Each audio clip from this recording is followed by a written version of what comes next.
Are we live on the internet? Yeah. Oh, someone better talk to the viewers or something. Oh, Hello, viewers. a bit of a silent stream.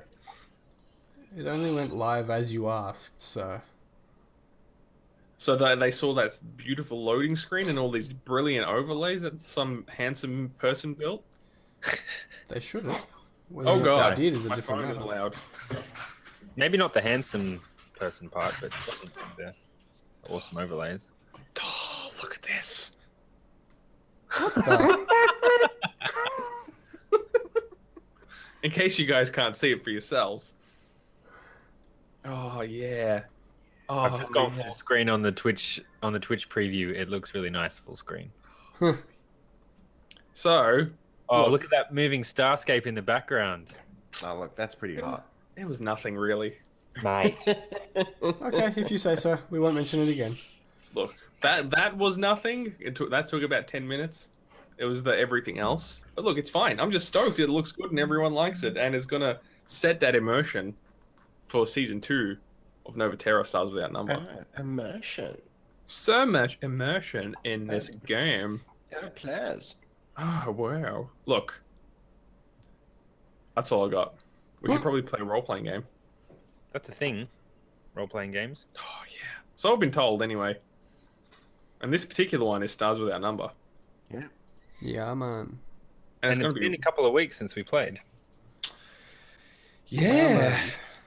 So did we miss a week? There's been a bit No. of a break. We missed a week for GDRP because someone's Yeah. internet died. I don't remember whose. That was Ricardo Gaming's. Yes, that's right.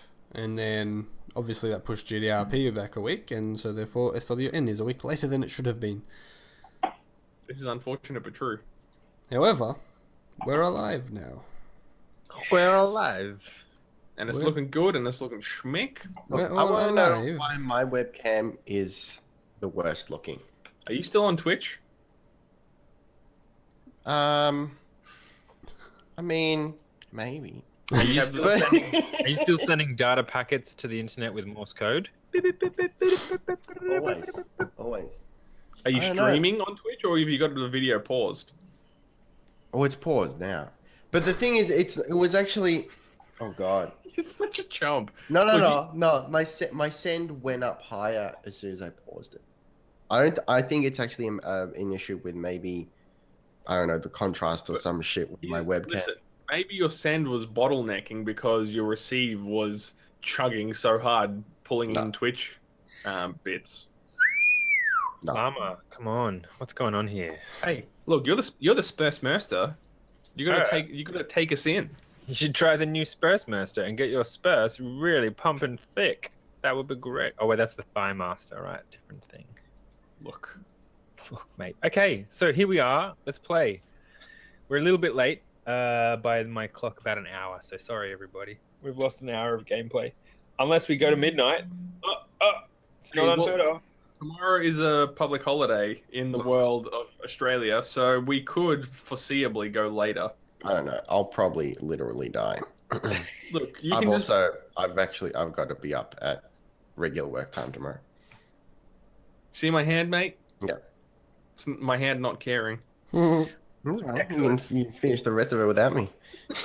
No, you can just roleplay Guy Powers is really, really drunk. AKA Always is. tired. Usually is. So let's just do a quick super high level recap of things just for the sake of the interwebs. We did a recording recently which was our season 1 recap, which we will post links to in the description of things on YouTube. But yeah, we totally recapped season 1 and it was awesome. What a season. And then now we're into season 2 and we're episode 1. I don't feel like we should talk too much about what happened in season 1, except maybe like the final moments of the season finale episode. So we open with like flashbacks of like different like 3 seconds, shots of the end of the season finale. You've got Arik like putting on like an alien exosuit sort of helmet thing. You've got everyone like climbing aboard the vigilante, including an an alien woman, and I think who was carrying the dead tentacled face woman? Someone was. That was me. I reckon the other alien woman in the exosuit. They're like bringing this dead body aboard the vigilante and like slumping her on the bed. There's a jungle, an immense jungle scene with Ellis running around like a madman in it. Tom Hanksing it, basically. Tom Hanksing it in this weird jungle ocean world, seeing weird shapes and in like weird structures, like polygonic structures in the water and things like this, surviving. And then we get to the point where Ellis triggers the dead woman's bracelet, and this ship appears and docks with the vigilante, and pretty much everyone climbs, goes to walk onto this strange ship that's docked. It's been called by the dead woman somehow, and it's alien tech, and there's this purple bioluminescence, sort of modulating out from wherever Ellis is putting his feet as he walks through, but no one else of the crew is triggering this effect. And they make their way to the bridge, where there's 4 sort of like loungy style reclinery chairs with computer screens on arms and stuff that can be moved around, like iPad sized things. And so there's like 4 stations and a central chair overlooking the windows of this ship, and Ellis utters, I think, a few words and starts the ship. Is that right? What was that? All he said was yes. No, I did. It was mine, or it was given to me, something to that effect. Sort of parroting back what the dead tentacle lady had psionically imbued to Ellis. Awesome. So the TLDR is, you guys have left your little shitty little hodgepodge, what do we call it? Oh, fuck. Sorry, mind blank. The vigilante is like a shuttle, right? Little shuttle ship who's been modified with that drill arm. That we'll just put a beefy arm here on the side for good measure. Hashtag Trogdor. And yeah, you guys basically walked onto this like slick, advanced kind of alien tech ship. That's not yours. So awesome. Look, it is, but that's neither here nor there. I think the other things to call out as well, just in terms of completing the big sort of plot points of season 1, was that you have discovered a lot of information about what was in the belt that was triggering these sort of strange energy readings and anomalies that their colony had noticed and sent you out to investigate. So you have knowledge of that stuff, and you should probably report back to the colony about that. You also sort of unlocked a few other sort of quests in the process of season 1. One of them being Frank Etchworth's mining ship on one of the moons of the gas giant of the system exploded while you guys were just emergency de-docking and cutting loose and running away. So there's an interesting quest line there. There's also the quest line of the surviving alien woman who wants to get back to her peoples. And she'll be able to tell you more about what the project she was working on with this dead tentacle face woman. And then there's the quest line of, I guess, the dead tentacle face woman's race and who is she and where's she from, and there's even more mystery around that.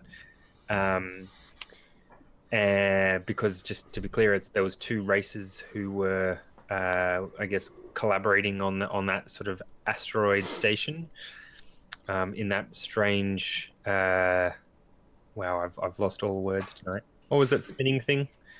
Gyroscope, gyrosphere, something like that. Yeah, like the gyrospherical sort of amplifier thing that was inside the asteroid station. So there's that quest line. And now you've got this ship, which presumably will be an interstellar ship and can travel between sectors. So you've got potential more quest lines coming up, falling out of your ass basically when you get back to Aether Prime. So the question is how are you guys going to get back to Aether Prime? And you've got a lot of things to deal with in the current situation, but we need to figure out a way for everyone to get back to Aether Prime to close, to deliver the knowledge of the strange energy readings. So you guys need to make a plan. Over to you. Well, my immediate thought is that it's kind of predicated on our control over of the new ship, whatever it is exactly. We the season 1 cliffhanger, it was implied Ellis had some sort of control or power over it, but how much power and how much fuel it has, how it flies, we don't really know that. But my presumption would just be we just tow the Vigilante back using this ship to get back to Prime and then take it from there. Probably go dirt side with the Vigilante one and leave this ship maybe in orbit. Something to that effect. Or maybe not even that close. Yeah, because we especially don't want to think Prime is getting... We don't want to trigger them thinking they're getting ganked by some foreign alien spaceship, right? Yeah. Yep. Well, maybe we do though. Maybe we could go pirating. Let's just hit up Froth first and destroy that, and then... Arik would have a coronary if you suggested that. That is true. Look, Arik would probably be diplomatic fella. But yeah, I was depending on the new ship. But yeah, totally. We'd just make a beeline back, more or less, I guess. Yeah. Okay, so I think the first thing you've called out is there's an assumption of we can take this ship back to Aether Prime. So I think you guys probably need to figure out a little bit more about this ship is the next step really here. Yeah. So how do you want to tackle that? So, you know what? I just spoke a bunch. Does anyone else have any ideas? Well, I think we need torches. Ellis and we seems need to be in charge cautiously of the wander ship. the holes. Torches and cautiously wandering. Interesting. I mean, there is purple sort of glowing lights everywhere now that it's powered up. The ship is powered up. Look. Okay. Torches are still cool. Do we have any sense of? Do we have any sense of the room that we're in, that we've walked into? Have we ostensibly walked into the cockpit as far as we can tell, like the bridge? It's a bridge feel. There's definitely like a captain's sort of position station in the middle. There's 4 seats sort of at square points, corners of a square around that position. There's almost like a 270-degree glass window that kind of nice. Gives you a full sort of screen visibility apart from the sort of rear of the ship, which is pretty cool. I'm getting very Pulsar Lost Colony vibes. Yeah, there's a bit of that going on, right? There is a bit of that going on. There's no fire extinguishers in sight though. No. Unlucky. Yeah. But yeah, definitely there's clearly 4 sort of stations and a 5th sort of captain's station. And does there look to be a quote-unquote driver's seat? Because if there's not, Guy Powers is going to have an anchor. I guess that would be the one that's up front. So let me just do a quick sketch in my paper book, because this is how I roll. Look, it's a good place to start. If we need to translate it into stream picture, I'm sure we can manage, but let's take it as it comes. Plus.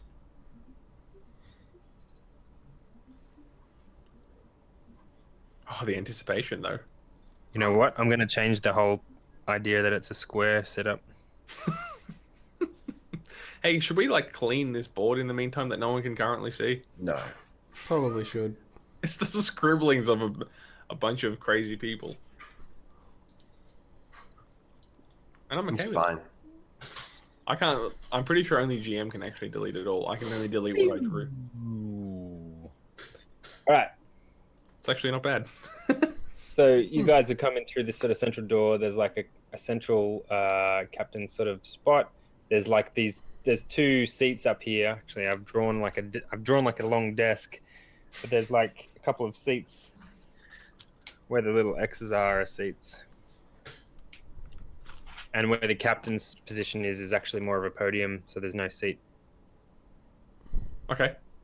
And so, you know, they're kind of like somewhat sort of like semi-grav or something like that. So they're kind of like, they can slide around like rolly chairs a little bit.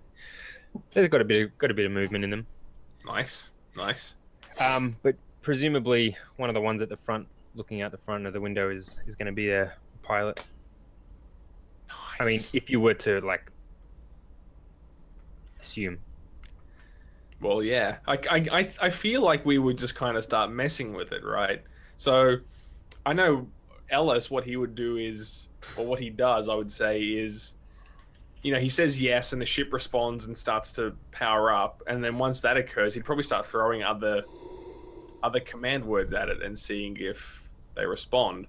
So like the immediate next one would be something like, you know, lights on, and seeing if that switches on lights. Ah, yeah, so nothing happens. Yeah. That English matter. Well, I'm out of ideas. Like, basically the room has twinkled to life, right? When you guys managed to find whatever it was method that powered up the ship at the end of last episode. So there's enough sort of to indicate that things are switched on and you can start interacting with stuff. Yeah. Or maybe as well, like, I would gesture, if Guy's not already going, I might gesture him over to what looks like the driver's seat and see if it does any things. I'm already nestled betwixt it. Don't even start me. Then paint us a word picture, mate. What are you doing in there? Getting comfy. Just like assessing the butt crevasse.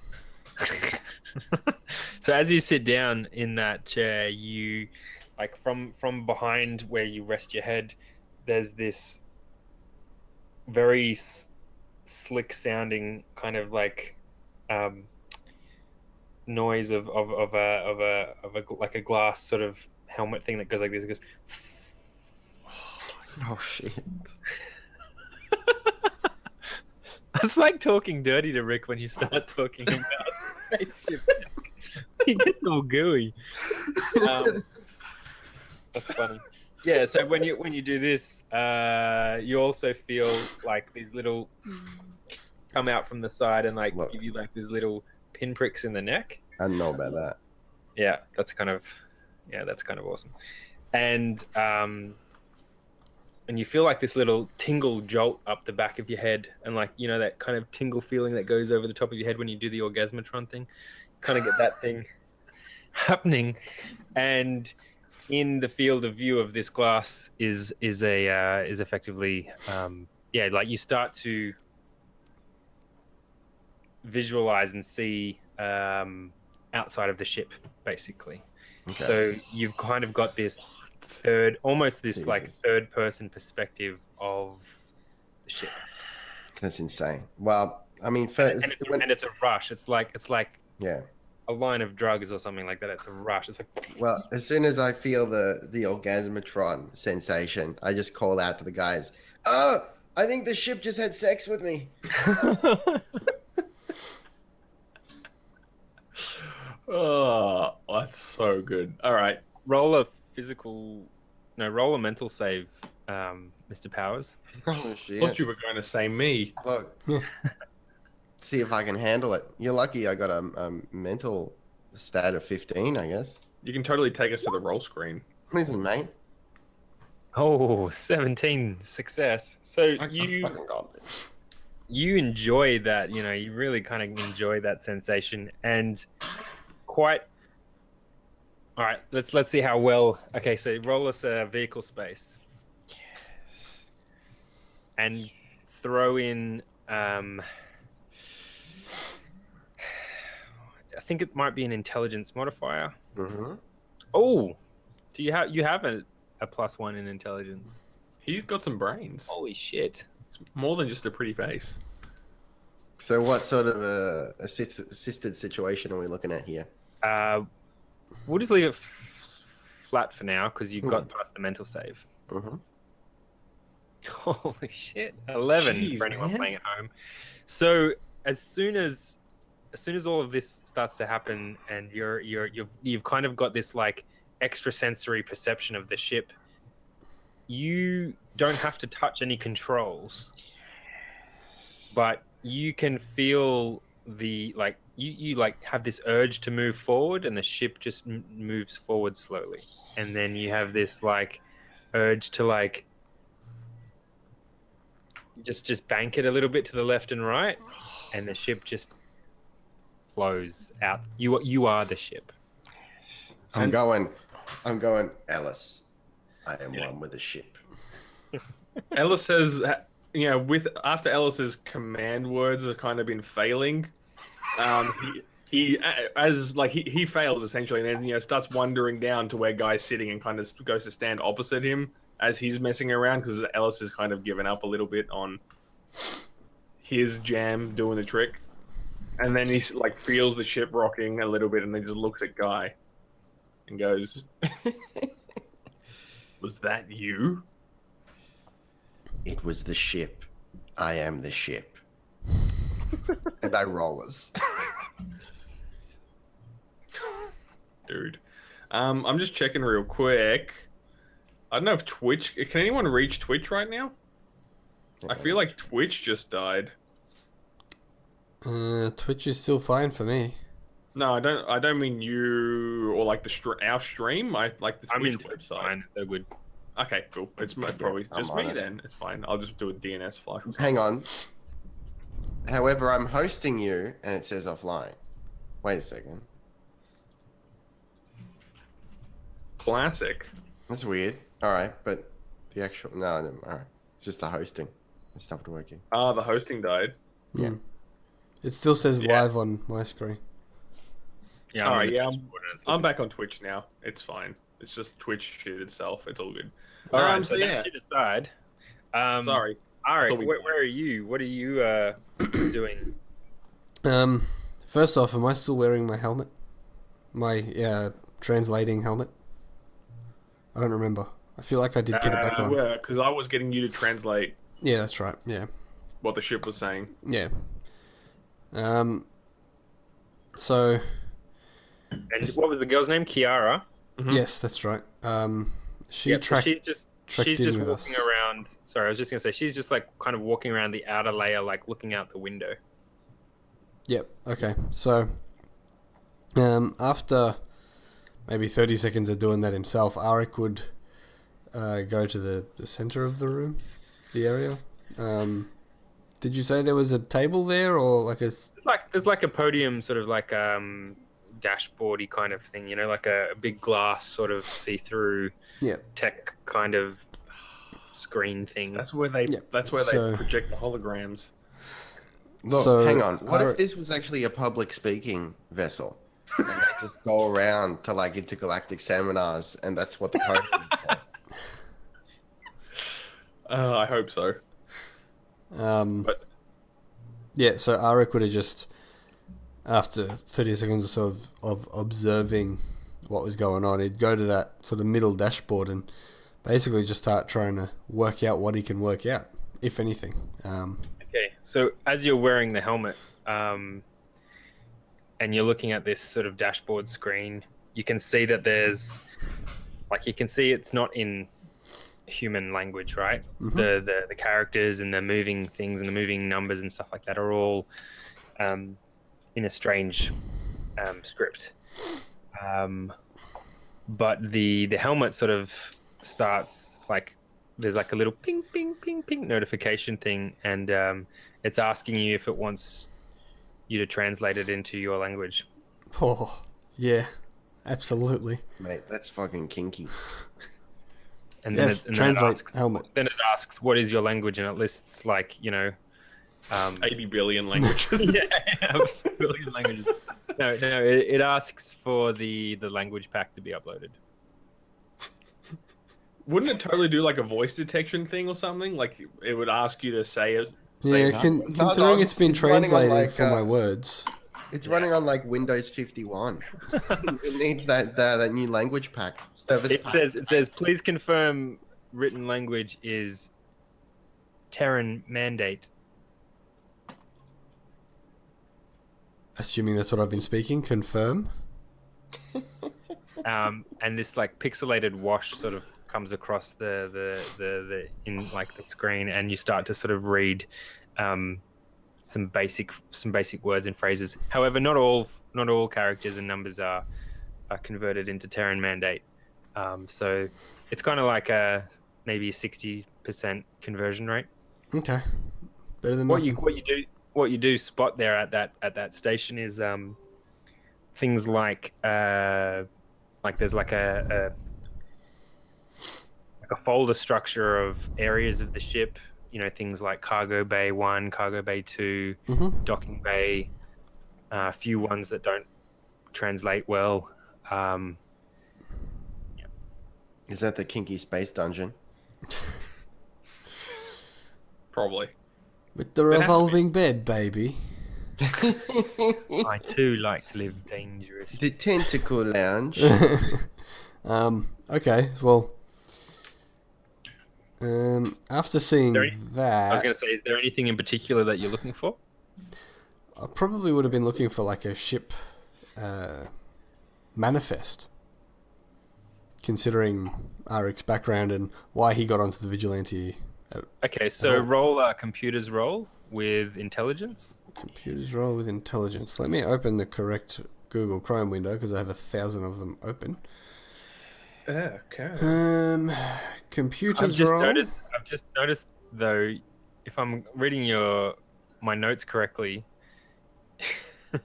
you've got great dexterity, constitution, and wisdom, but your intelligence is a little lacking. Yes, it is, and even my charisma's pretty good. You and me both, brother. I'm an engineer with -1 intelligence. And yet Guy Powers is the smart one. How does this work? It's roleplay meta. Shoot. Hang on. Speaking of intelligence, what? I've got a -1 modifier on my intelligence. Of course I do. Get him, Steve. Get him, Steve. Well, I've got a 9. It's not bad. Yeah, good. So yeah, you managed to find a manifest of sorts. Okay, cool. What's it tell me? Because I was hoping to get some extra details on the ship as to where it's been, where it's going, who was on it, what was on it. Cool. Yeah. So there's like a star. There's okay. So there's like all right. Okay. Prep. So the first thing you'll get access to is like a readout of like what's in the cargo hold and stuff like that, and it's a bunch of there's a bunch of rations and tech components and things like that, just sort of standard like interstellar sort of cargo hold stuff. The docking bay is empty, like there's a little docking unit in the ship that's empty. Keeping in mind this ship is like the size of a frigate, right? So it's how many times did we say Guy Powers? It was larger than the Vigilante, like something like on the order of 8 to 10 times, kind of. Oh God, minimum. The scale. So, yeah, and so there's a lot of stuff. Nothing terribly interesting or terribly or perhaps if there is, it's not translating well and like you just don't know. But you're definitely getting a list of the history of. You can see like a log, a couple of the logs and stuff like that as well. Yep. And you can see that this ship has been sort of like powered down and like been sort of resting on a asteroid on the far edge of the belt. So prior to it being activated by the deceased's bracelet, it's sort of just been sitting in in powered down mode. Prior to that, there's a whole bunch of phrases that aren't that are scrambled, basically. Okay. Not reading them well, but you can definitely see that it seems to point to a few different like locations. Do you have navigation? I don't think I do. No. Let me check.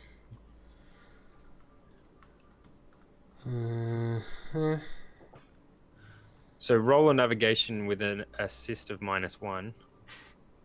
See if you get lucky. Jesus. Using Intelligence. I was afraid Oh of that. god. -1. Got a 4. Yeah. So you see a bunch of like log entries. So there's definitely entries in the log, but fucked if you know what they mean. Yep. Okay. And still, some of them aren't in Terran. Some of them are in, the strange. Okay, so some of them I can decipher, but I don't know what it's actually saying. Almost like some letters you can decipher, but not even whole words and stuff like that. And Okay. there's like a whole bunch of other sort of what you are assuming is coordinates or something like that. But Yeah. So for all intents and purposes, they're useless to me. yeah. All right. At least right now. For now, yeah. Okay, Ellis, what are you up to? While Eric's jealous. getting around on this Yeah. podium, getting jealous. I was about to say, look, there is an element of that, right? Because Ellis had that moment of glory. You know, the ship spoke to him and he spoke back and things happened. But now, Arik's appearing to be able to read the ship UIs, and Guy is driving the ship with his mind. So Ellis feels like he's missing a little bit here. So he thinks back to what happened before and how this whole kind of thing kicked off. And Tentacle's bracelet most certainly played a role. So I feel like Ellis is going to go back and get the bracelet and bring it onto the ship. In fact, wear the bracelet and bring it back onto the ship. That'll take a few minutes to go do that. Yeah, that's fine. I mean, if other things happen in the meantime, or if Ellis has been doing that in the meantime, but yeah, I'd totally run back down the docking clamps, back to the vigilante, and Tentacles would be alone because Kiara has wandered onto the ship too, and just as respectfully as possible, just gently try to remove the bracelet that unnamed alien individual had. Roll a mental effect save. No. No. I feel like there needs to be a tech roll here because this bracelet isn't just like a human macrame bracelet from the markets, right? This is a piece of tech. Yeah. But there's no like alien tech skill. So what I'll get you to do is I'll get you to roll a pre-tech skill. Dang it. Yep. Yeah, and it'll be at a -1, and it'll be let's say it's a dexterity roll. It's like fiddly. All right, my dex is a 0 at least, so I'm modifying it with a -1. Doesn't get neutralized by my previous cursory experiences hacking similar tech, similar alien, not similar tech, but other alien tech. Not since you're several months in the jungle. So assisted -1 then. Okay. Oh god. So you fiddle with it and nothing happens. What would a straight up MacGyver with 1 point or tech obsessed with 1 fate point get me up to? It'd get you up to a just past. As in, I would be able to obtain the bracelet. So this fail means I can't get the bracelet, right? It's stuck to. Yeah, you can't detach it. Yeah. All right.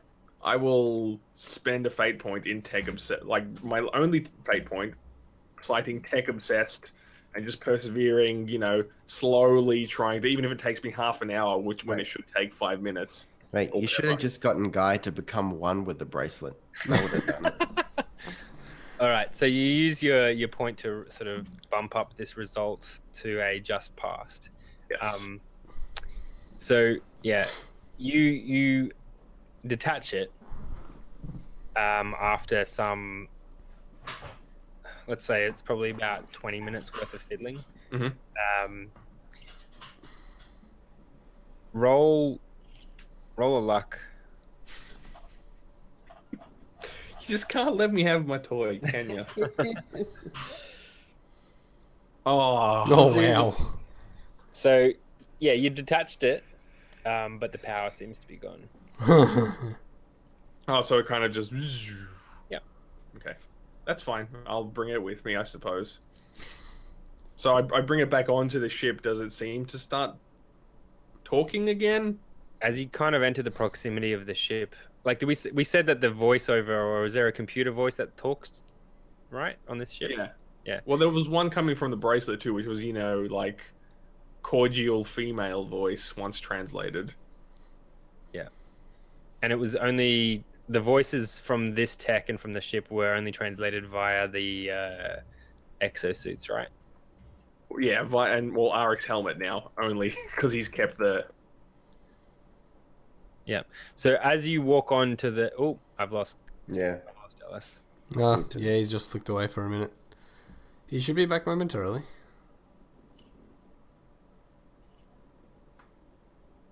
Interesting. Keyword should. Rip. He did drop in Rip quality stream. for a while there, though.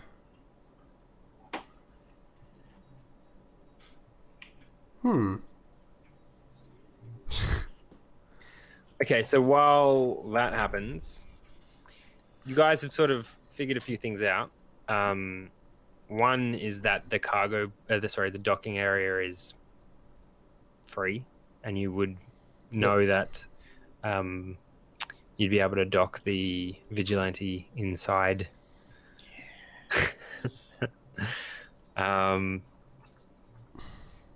Yeah. Okay. That's a thing that you learned. And in terms of like fuel and like how much you can, all of that sort of what's the fuel type and how far can you go? Guy gets a sense of that from that whole being one with the ship thing. And there's definitely there's no question that you'll run out of fuel just zipping around one system. However, there is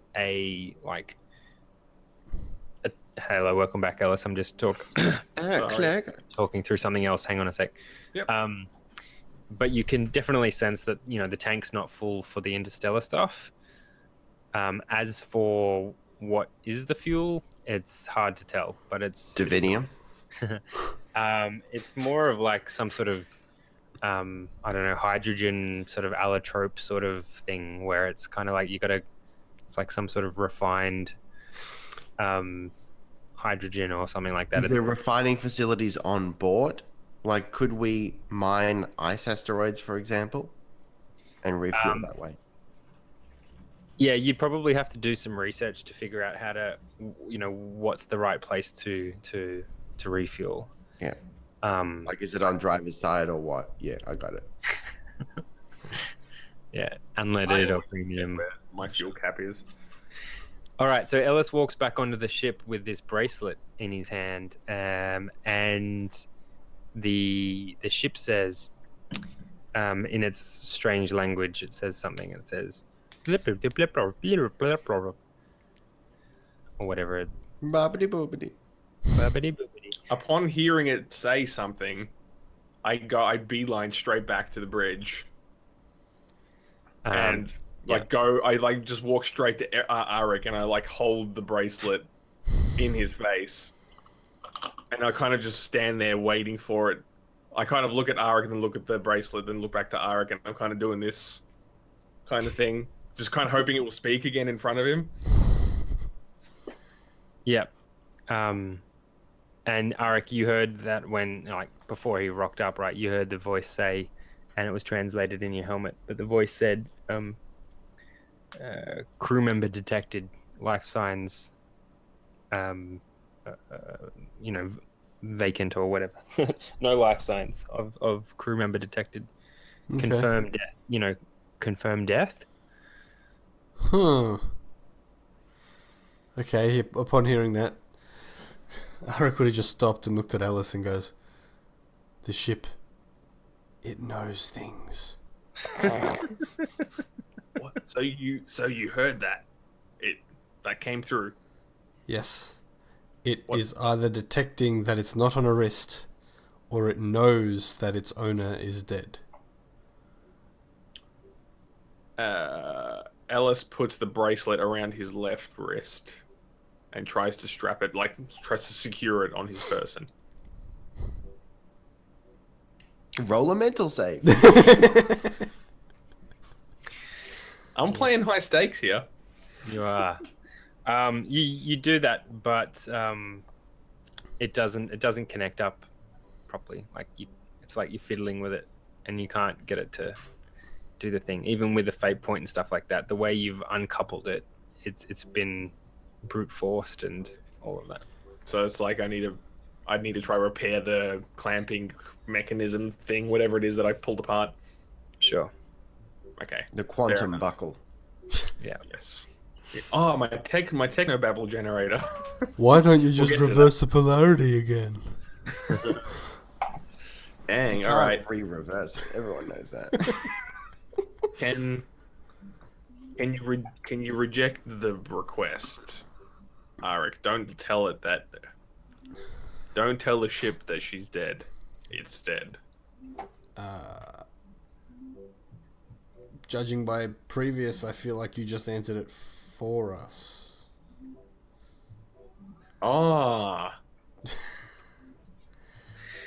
Do not confirm. And then you just hear like this acknowledgement beep, beep, boop, boop. Whatever. So And then, hold on, if I may, and then the ship starts to rock. And Guy goes, sorry, I found the boost. Of course he does. Well, boost feels good. after that, Arik would try to get them together and say, all right, from this manifest, I've found that it's got an empty docking bay. We can probably fit the vigilante, so we should probably get that in sometime soon. And Alice, I think you're going to want to check out the cargo bay one, because that's the one with all the tech. Ella Alright, so- slowly nods and immediately turns around. Well, What kind of doors does this ship have? There are no doors. It's all open plan living. Yeah. Before we move on to the exploration of the ship, though, the goal for this mission for this session is to make our way back to Aether Prime. So, do you guys know enough now to make a plan? Yeah, I think so. Well, yeah, I think so. We can get back to Aether Prime without losing the vigilante. So that's checkbox one ticked. We figured out how Guy Powers can drive the ship. Yes. That's Also, as probably- a side note, as a result of dancing with the squid and becoming one with the ship, do I, while connected to the ship, receive any powers of translation? No. Just control. But that aside, Guy can drive it. We have enough fuel for in-system travel, if I heard that correctly. Yeah. Mhm. And we know where the energy came from. The source of the energy signal. So I think we check all the boxes to make a rendezvous back to Prime. Yeah.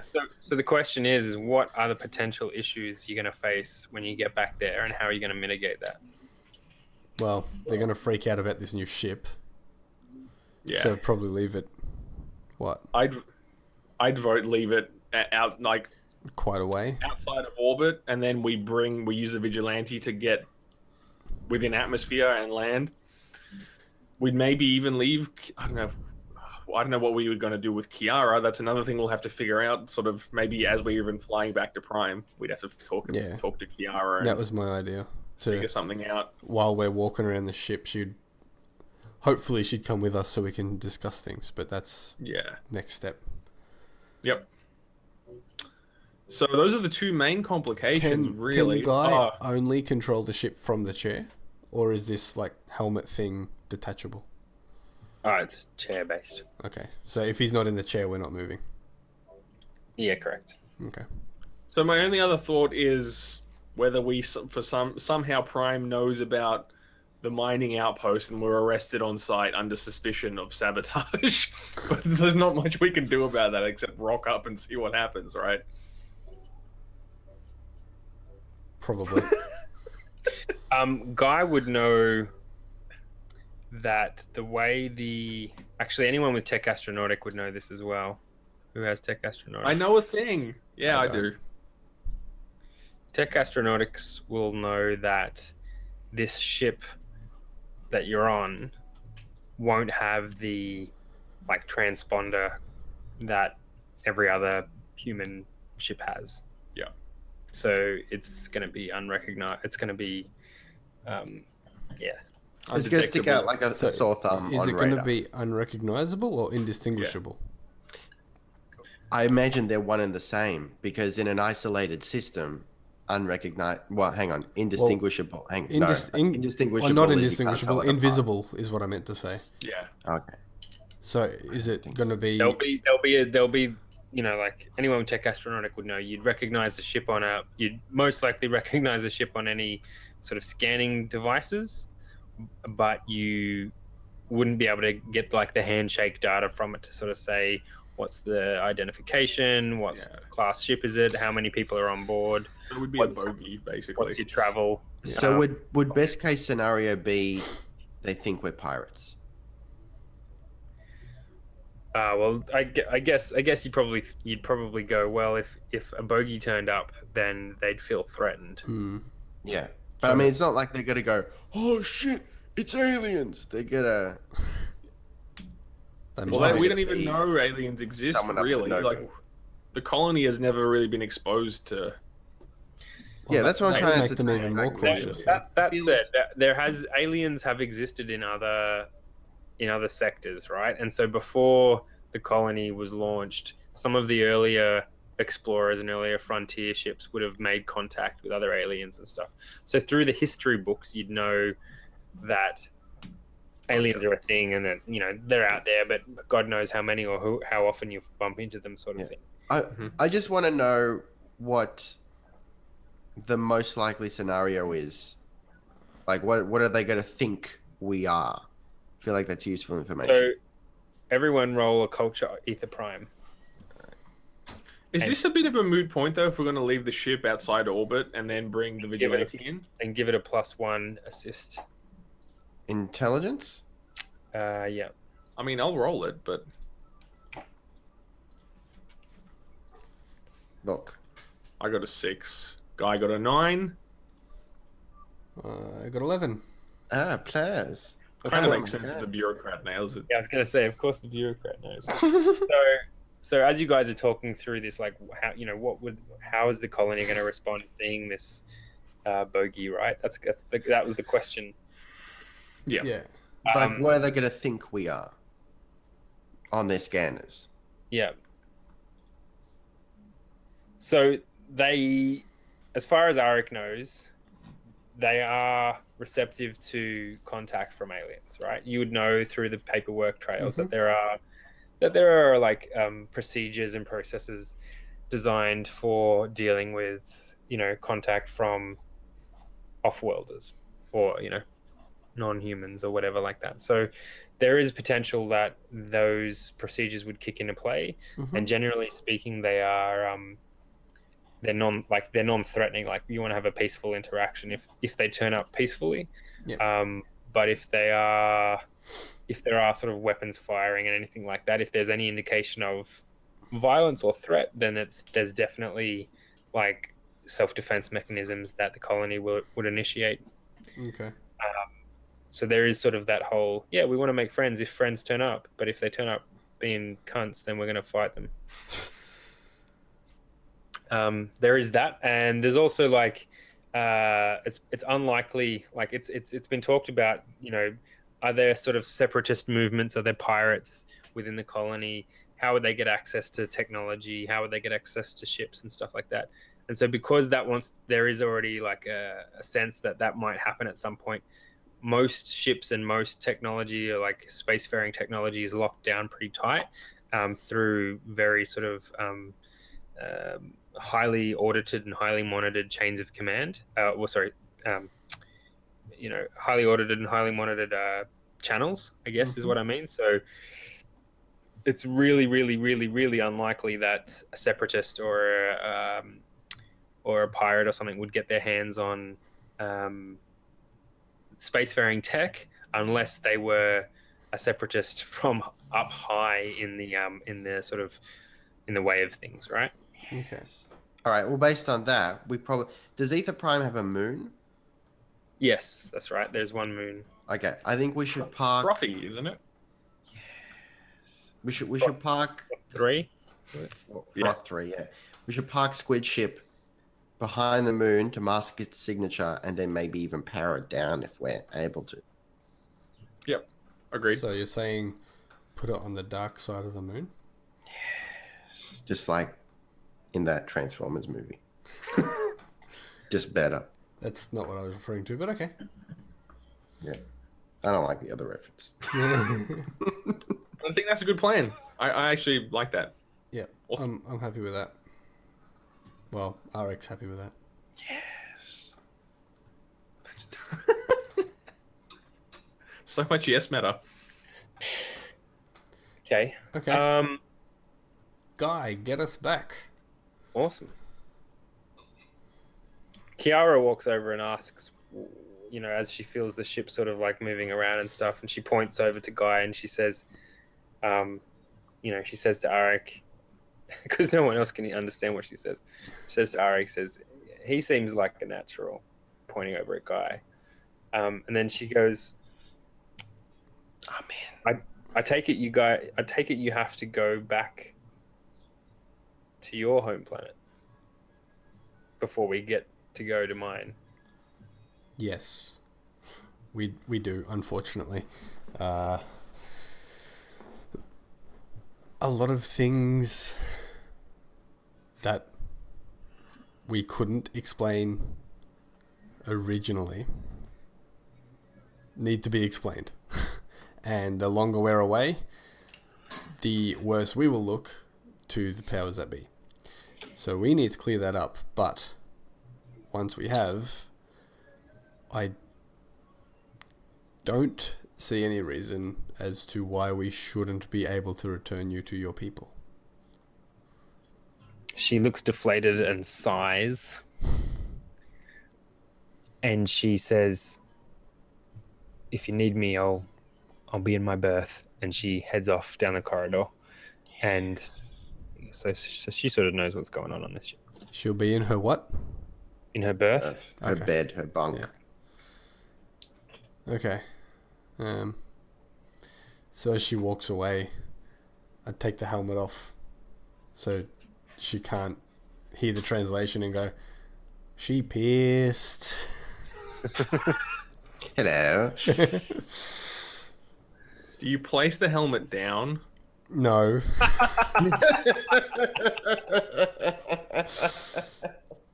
Thief! This fucking guy. In fact, after seeing Alice's look on his face at me taking it off, I clip it to my belt.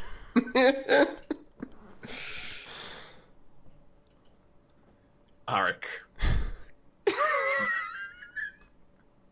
We can be reasonable here. Yes, I'm reasonably sure that I'm the one controlling this helmet. Such tension. Arik. I don't want to have to bother you with translation every time something happens. If you give me a look at the helmet, I might be able to pipe it back through the ship's audio systems and other subsystems so that we can all understand what our new ship is saying. And if you don't, nobody knows. Do we have a spare? Just table talk. There was a second helmet. Kiara has one. She was wearing one. Yeah. Is she still wearing it? Yeah. Fuck. Give me a helmet to steal. I'm just getting an image of Kiara's trying to have a nap, and maybe she's got an arm on her helmet. Why do you think I And leveled up Alice my trying stats? to sneak in there, trying to Indiana Jones it out of her grasp. And she wakes up and Alice just goes, So, yeah. Ellis just implores once more, like, I understand.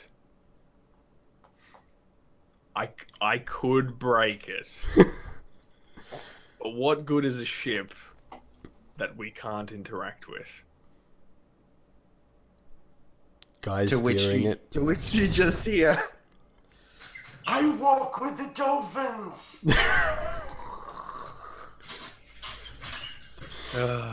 We're moving fine.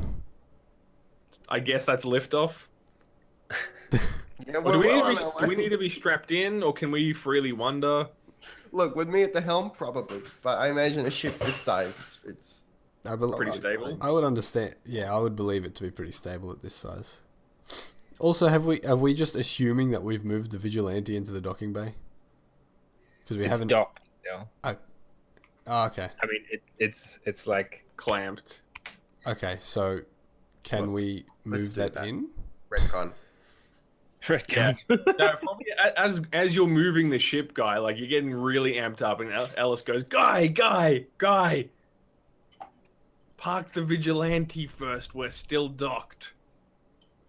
All right. Do I know how to get out of this? No, you struggle for about like 2 minutes. Like, how do I get there? There a thing like because your body kind of like doesn't move.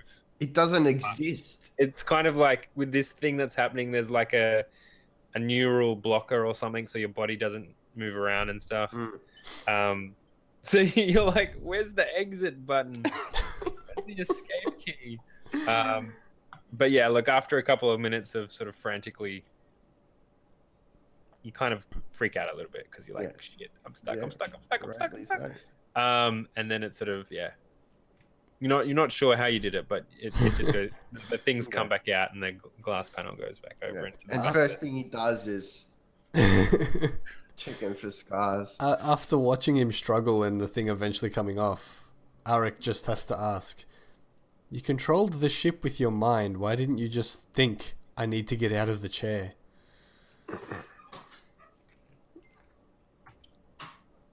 And just walks off to park the vigilante. That looked better. Well, after Guy walks off to park the vigilante, Arik turns to Alice and goes, oh, thank God he actually went out to get it. I thought he was going to try and pull some maneuvering shit and slingshot it into the docking bay. Mate, I was tempted. Ellis looks at Arik and goes, I don't understand a word you just said. And then walks in the same direction that Kiara was walking. And Arik yells out to Alice, that's exactly why I still have the helmet. So Ellis is actually going to find that cargo bay 1 or whatever it was and start digging, rifling through whatever's in the ship. Assuming Alice takes a while to find cargo bay 1, he finds Arik sitting in there already, just waiting for him. We should probably like do an opposing D12 roll or something just to see who gets there first. Go on. Okay. Just flat D12. Yep, and the best score wins. Easy. Look, Ellis can sniff out the tech. He knows. Yeah, but it's like the most inconsequential roll of the night, and it's the only one I roll good on. It's a pride roll. It's fine. Okay, so yeah, you guys get there and you can see that there's a whole bunch of like tech components and things like that. There's obviously some, enough equipment here to repair vital systems on the ship. There's obviously enough to, it's effectively like cargo bay 1 is the holding room for like a lot of engineering equipment and stuff like that. That kind of looks like that they've, you would assume they've packed fairly heavy for their trip. Yep. Okay. Well, Ellis has found home, but I'm happy to like maybe dig into that after the ship, after we commence berth back to. There'd be a lot of tinkering and sort of just toying and playing with things. It's pretty much like alien tech that you're just trying to figure out what does this do, what does that do, and you're just doing a lot of learning and researching and like small experiments sort of thing. If that's the sort of thing you're thinking about, just playing with stuff, trying not to break stuff. So, just kind of like absorbing all of this new knowledge and stuff like that. So, look, I think we're going to zoom out a little bit and get back to sort of higher level plot movements. Mm-hmm. Guy manages to sort of move the vigilante into position to dock it. Calls back through the compad sort of thing to ask Arik to open the the hangar doors, like the docking bay doors and stuff like that. Arik manages to sort of get back to the bridge and fumble around on the control unit, the display, on the, the captain's station thing there, and manages to open a few different doors around the ship. There's different things opening and like some, weapons that come out and then get sheathed again. And that's not the right one. Is this the one? Is this the one? And eventually you get the cargo, the sort of hangar open, and the vigilante makes a nice park inside. And as Guy gets out, he sees across the hangar there is a mech suit attached to the like up against the wall, and it's like there's a bunch of fittings and stuff lying around as well. It's a fairly small mech suit. It's about it's about 2.5 meters tall, and it looks like a smaller version of the ship in terms of the geometry and the mathematics of the mech suit. That's sick. So there is that exists. Guy sees that and goes, "Oh, I think I know how to use you." Start caressing it. Beautiful. Yeah, and you would see the fittings like lying around. There are a bunch of different fittings. There are some that look like scientific fittings, some that look like weapons, some that look like things you just don't know what they do. So there's probably about 6 or 7 different fittings lying around. We can go into the details of that at another point. So eventually you make your way back to the bridge. It's just you there. Arik, did you stay on the bridge after that and fumbling around on things, or are you heading back to hang out with Ellis? Or well, probably not to hang out with Alice after the shoulder he gave me. Was it cold? Oh, it was icy. Cargo Bay 1's door is shut. Is it a sphincter door? Better be. Go on. It would represent Alice right now. Burn. Bro, Ellis just spent 8 months on a jungle planet. Like, Yeah, Anyway. well, Arik doesn't know that. But anyways, not feeling invited in there, he probably would go around the rest of the ship and see what else is available. Just see sort of the what's the bloody word? Sort of like wander the ship. Just yeah, explore. basically wander the ship, try to explore and find out as much as he possibly can, given his semi-lack of tech knowledge. And Cool. I mean, you find a whole bunch of rooms which you don't know what they do. You find like an engine sort of room, like a power core sort of thing, which the door is locked, but there's like a glass sort of it's more of a standard door that you're used to rather than sphincter door, and it's got a glass plate in it so you can see inside, and there's some cool like purple electricity stuff sort of zapping around inside this sort of cylindrical unit in the middle of the room. Mm-hmm. Looks kind of sci-fi and tech. And wave. And eventually you sort of end up in what you have discovered is the kitchen.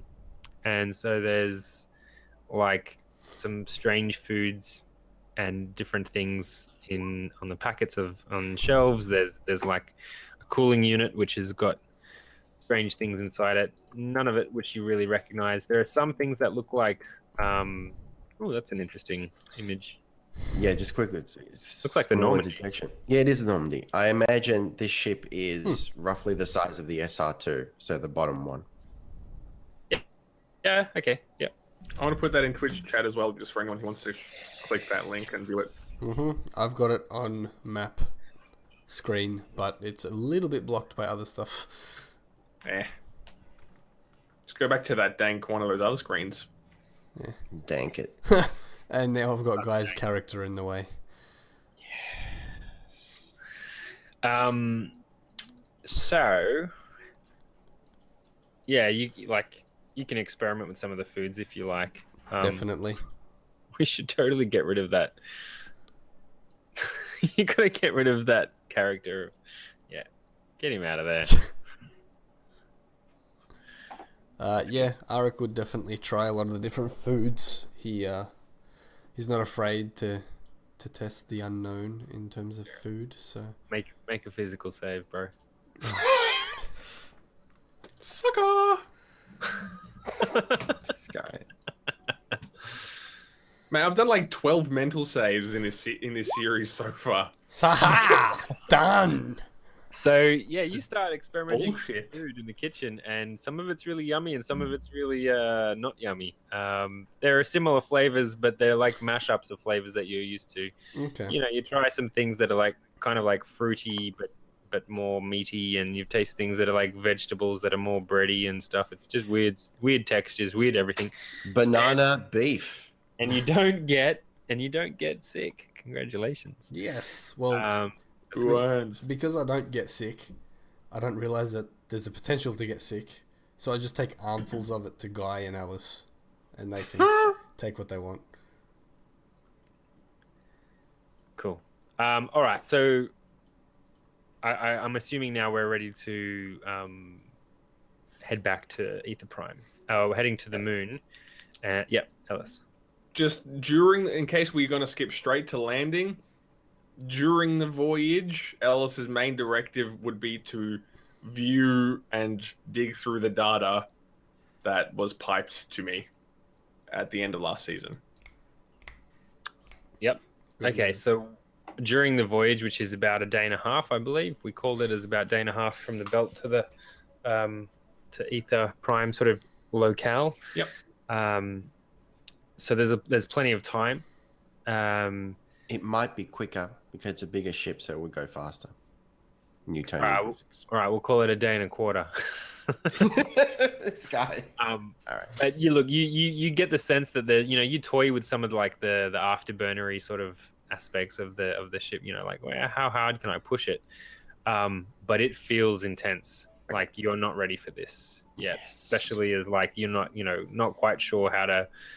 Like whilst doing some maneuvering in a sort of semi-stationary position was like totally easy. As you start to like fire up the full jets and stuff like that, you start to feel like you might, what am I unleashing here? Like, am I unleashing the beast? Am I going to be able to stop it? Kind of thing. So you kind of, despite your expertise and your gung-ho-ness, you do show some restraint in this situation. But yeah, probably could go faster. But let's keep it cruisy about a day and a half. And you wouldn't necessarily stay in that cockpit for that period of time. But you managed to like navigate your way through that sort of sensory sort of perception sort of zone to like make a nav point that you're heading towards, and you're able to detach, effectively autopilot, but autopilot's slower than regular pilot. Autopilot can't exceed a certain speed, etc., etc. So you get some sleep as well at some point, obviously. Also, at some point, I make a point of letting the guys know that the exosuit in the hangar, I've called dibs on it. Awesome. Yeah, so everyone gets a chance to like find a berth, and alien berth is a bit different, and it's kind of like staying in a sci-fi themed Airbnb sort of thing, Airbnb thing. It's kind of like you're not sure if you should touch anything, and you kind of like lie down in the bed, and you're like, is this what I do here? This is what eventually you'll get some sleep as well at some point. But yeah, so Ellis spends some of his time during the trip back to the Aether Prime area, sort of unpacking some of the data from the vigilante. You find like 3 main packages of data, but they're all encrypted. Roll computers.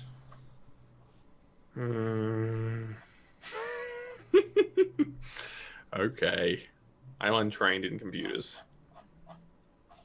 You're untrained? Yeah. Tasty. Statistic. Wisdom. I'm sorry, mate. It's going to have to be intelligence. Dude, you're killing me. You can't be great at everything, dude. But this is my special data and assistance. Nothing. It's flat. Shouldn't have spent my fate point. Yes! Good roll, good roll. You rolled an 8. It's a success. It's not a great success, but it's a success. I was unable- completely you're- expecting a fail. You're unable to decrypt the names of the 3 data packages. It took you most of that whole time, though, right? So you're yet to be able to sort of unpack the contents. It's kind of like a zip file. You figured out what the names are, but you've yet to be able to sort of decompress the contents, right? The first data package is called Sunwraith, which is like Sunwraith. The second data package is called it's like a how would I describe it? It's kind of like a jumble of letters and numbers, which is like a you recognize it as like maybe that's how you would describe a part of like a piece of technology, Like a serial name. Yeah, kind of like a serial code or something like that. But you're not sure what's inside it. It's just like a serial code on the outside. Yep. Sunwraith, random serial code, and is there a third? I understand. Yep. Cool. And that's called Mindful Leap. Mindful Leap. Yeah. Cool. And I take it that's all I get. Yeah, you're not really, you really lucked out there. You stumbled onto a method of computer tech that you don't really know what you're doing, right? You're untrained in the skill, and you've got -1 intelligence, so you kind of like fumbled into being able to decrypt the names of it. But then it's like, it's the difference between being able to do CSS and running a web app from scratch, right? Yeah. Yeah, fair enough. Ellis will hold it close to him for now and keep trying to brute force it. Yeah, cool. Thank you. What a guy. Intriguing. So, I think, did anyone have anything else, or are we landing on froth? Arik would have tried to talk to Kiara. Yeah. What would you have talked about? First to see how she's feeling after the ordeal she's gone through in the past, however long the time period's been since we met her or woke her up. Yeah, she talks about how she's struggling emotionally with all the things that have happened. She didn't expect her friend to die, and she's not sure how her death came about. She's grateful that you guys saved her, and she's grateful that you've decided to have a conversation with her, and she's feeling a bit weird about everything and not sure when she'll see her people again. Yeah, well, after that, Arik would definitely apologize again for not going straight, taking her straight there. But before you finish your sentence, she just puts her hand up and she's like, "It's fine, I understand. You have to see your people before we can do the thing." The first thing or the second thing?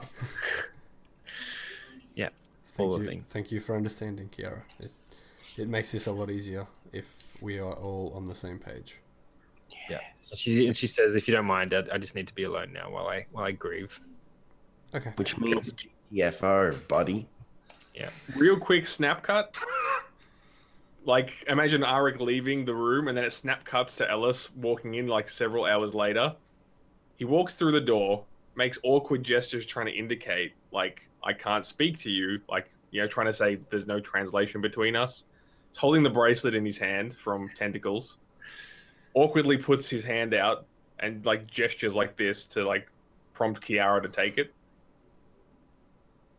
She takes it, and she falls to her knees and starts crying.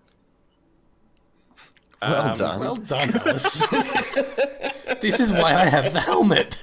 Such charisma. He's trying to be... This is him trying to, like, say sorry for your loss, right? Look, So am I going to have to come in here and charisma the shit out of this thing? No, look, despite himself, he kind of kneels beside Kiara, maybe for like 30 seconds, until she stops sobbing.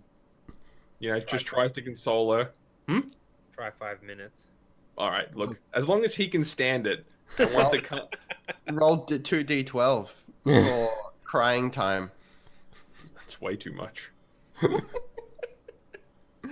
He's doing it. 16-minute wait, buddy. All right. So he makes it through, but he's doing that thing.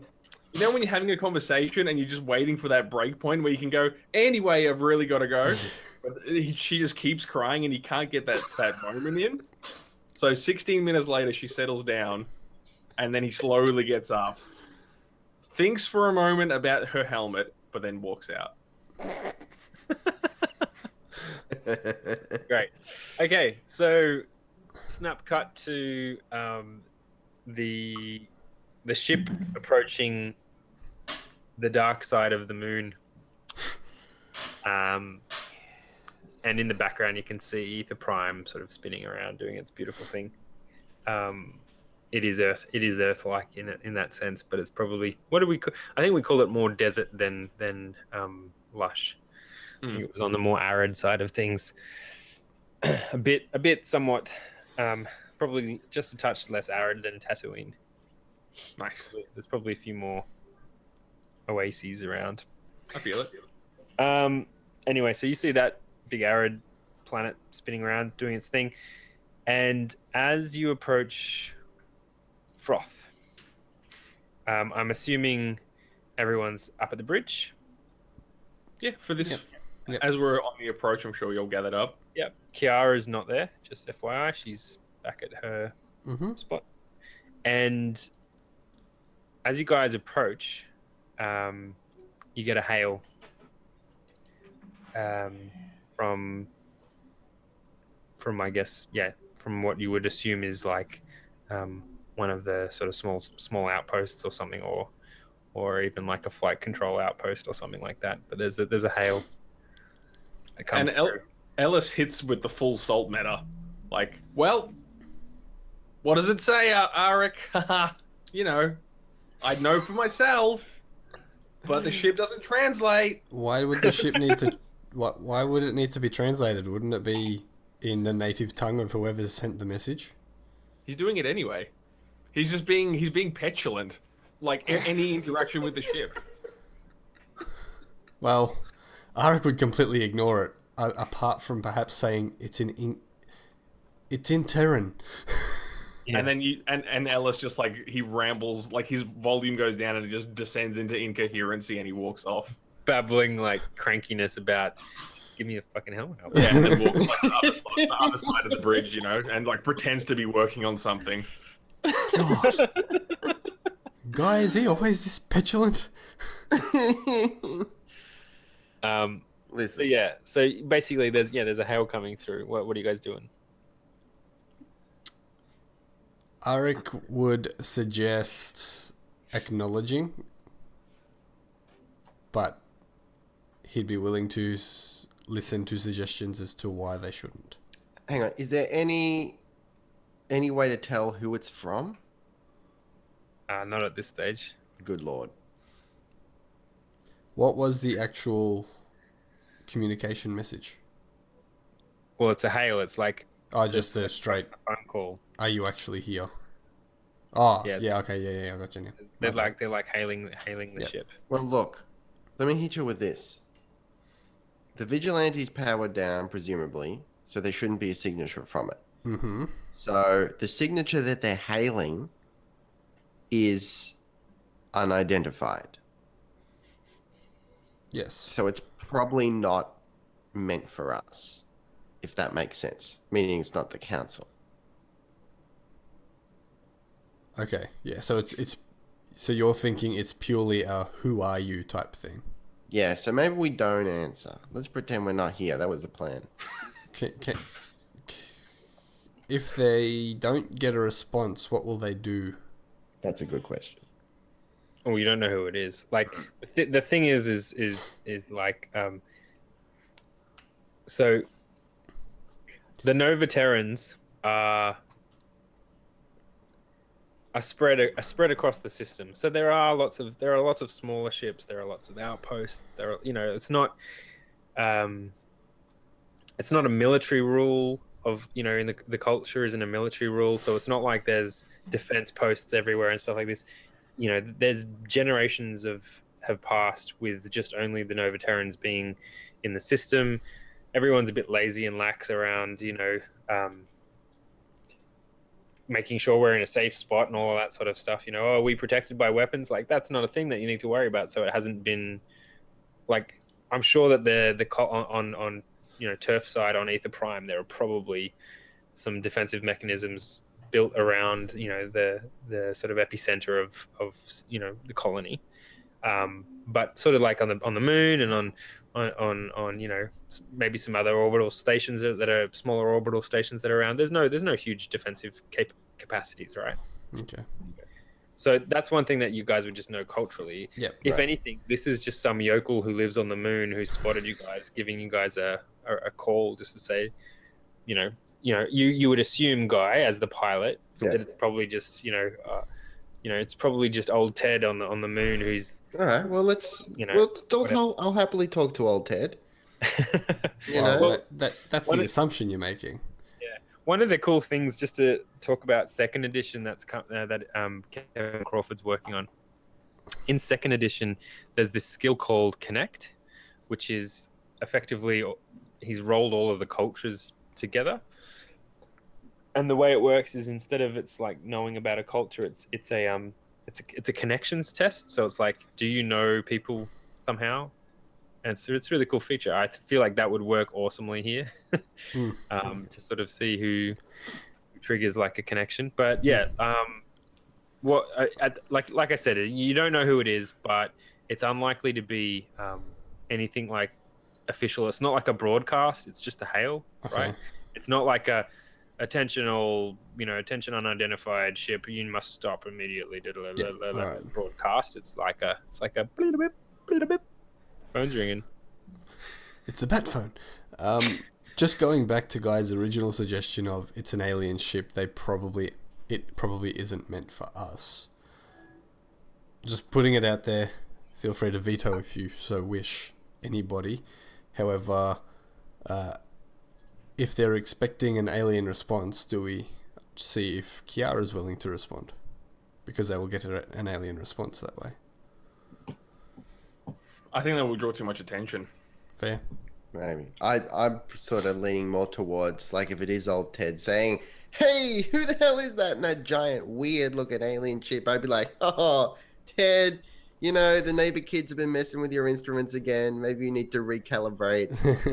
Old buddy Guy, just running some shit for the council. Don't even worry about it. Yeah. Well, I'm happy to go with that.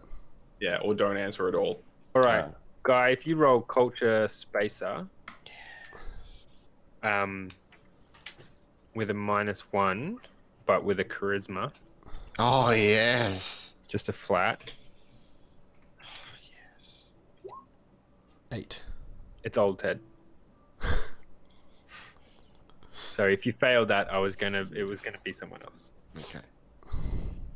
Thank God you didn't fail. I have invented old Ted. And he's probably got about, you can count on one hand how many teeth he has. Is he related to old Greg? He might be. You know who he reminds me of? Flashback to Stars Without Number Nova, the original series we ran 2 or 3 years ago. The Bogan. The Bogan in space. Do you remember him? His trailer park ship. It was so good. And everyone got hammered. He was just smashing space tinnies. Yeah. Space. That was a good time. He was the one that took you to planet Theseus. Yeah. Major. Yep. You should totes answer the phone, Guy. Yeah. Well, look, I've answered. Yellow. Yellow. The pilot can't answer the comms though. Okay. Yeah, so in that case, Arik probably would do it. Hello. 10 points. The Arik door. Yeah, so you get this old geezer who's like, hey, what's going on here? What's this? Who? you don't have. He sounds drunk. You don't have any signature that I recognize. Wow. Hey, pirates, Wow. take me with you. Are you just drunk again? Yeah, I might. Wait, who is this? Who are you? You don't sound unidentified. That's because I am identified. Clearly your instruments are giving you false data. You got to fix them. I mean, seriously, if you're going to be on such a semi-popular route into the world, you got to have some idea as to who's coming. Surely. Okay, matey. I've got logbooks with all the starship signature identifications. Are you sure? Don't make me come audit you. That's Ash laughing. Not make me come audit you. He's like audit. Yeah. No, I've got all I've got all the certifications for my equipment. What's your name, friend? What's your name? It's Ted. It's Ted. Ted, I suggest you go have a look. Theodore Logan. The kids call me old Ted. Call me Ted. Well, Theodore, I would like to suggest you just go have a lie down. It sounds like you need a lie down. Are you under a lot of stress at the moment? It's not so much stress, but boredom. He starts describing his day to you, and it's really funny and boring. How old is old Ted? I woke up this morning and set the toaster to 3.5 medium brown. Yes.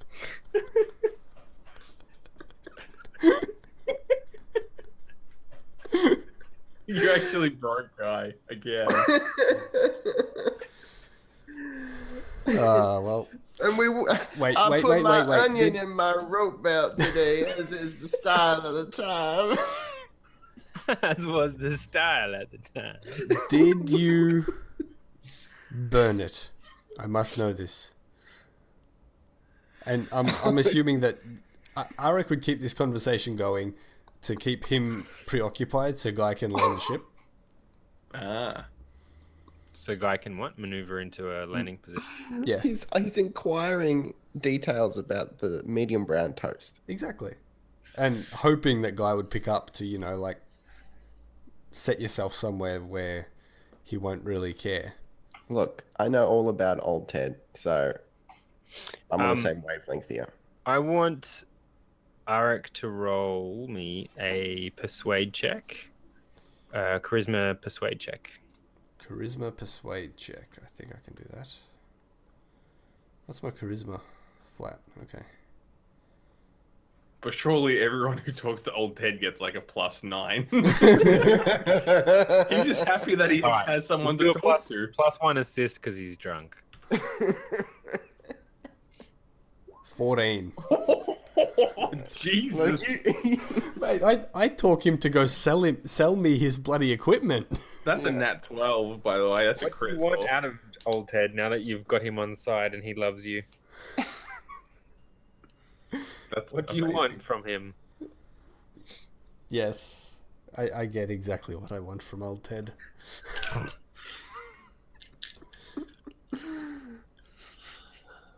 All right, so you get your bottle of Bailey's and you move on. No.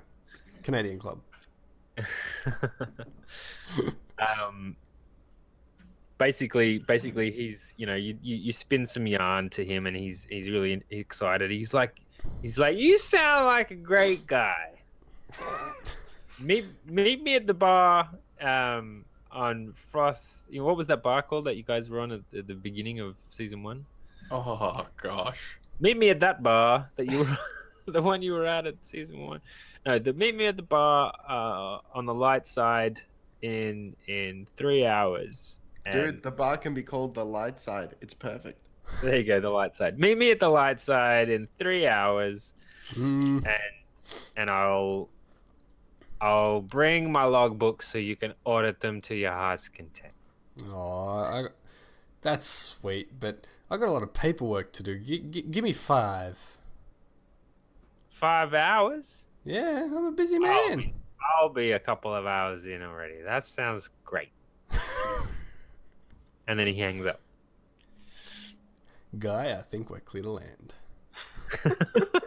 Are we actually landing or just? Oh well, clear to park.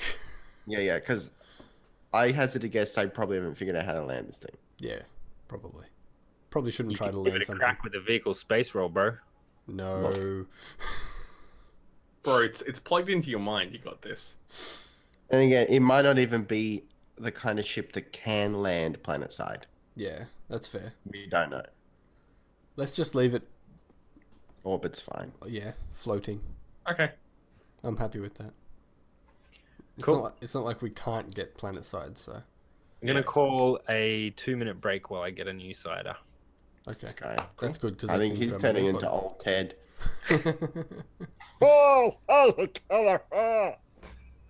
Excellent. Well, we'll That was do a weird. quick cider / pee break / whatever other break. More Nova Terra season 2. Steve, chuck us to the thing. Will do. Stuff, please.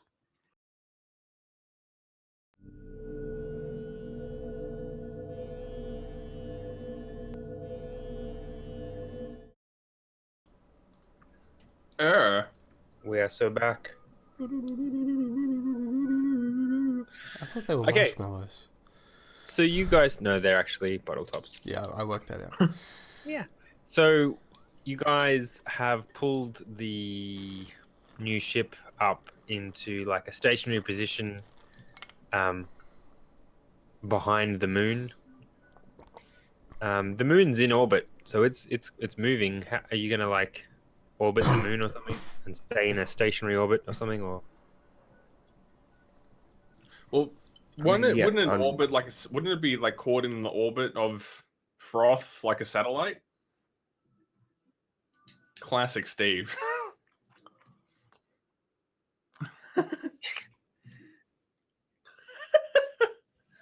He's dying. But look, my question still stands. Would it not just like lock into orbit like any satellite would? Yep, sure. Science. Yes. Move on. It would. Great. Okay, so you guys have now parked. Ted's gonna meet, I reckon, 5 hours at the light side. What are you guys going to do now? You still need to get to Aether Prime. TBH, I thought we were going to make a beeline for Prime, but old Ted's freaking spoke in the cog. What's the saying? Spanner in the works? Yeah, that'll do.